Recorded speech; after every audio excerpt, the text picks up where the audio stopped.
આ વર્ષે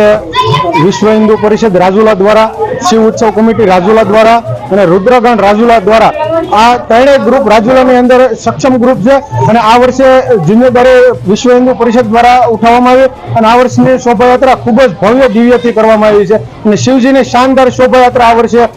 ત્રણેય ગ્રુપના ભાઈઓ બધા ભેગા થઈને કાઢવામાં આવેલી છે. ત્યાંથી પ્રસ્થાપીને ક્યાં પૂર્ણ થવાની? શીતળામાના મંદિરેથી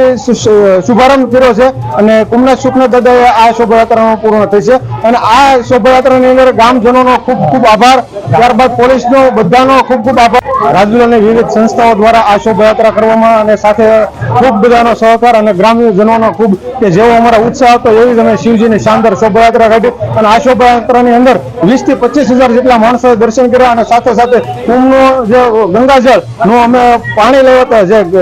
જળ સ્વરૂપે એ પણ આખા ગામની અંદર છે અને આખા ગામની અંદર પવિત્ર ગામ કરી દીધું છે. આજે રાજુલાને રામ રાજ્ય તરીકે અમે આજે ઓળખાણ આપી છે અને સમસ્ત હિન્દુ સમાજનો ખૂબ ખૂબ આભાર કે આ શોભાયાત્રાની અંદર ખૂબ જ બહોળી સંખ્યામાં બધા આવીને ઉપસ્થિત રહ્યા.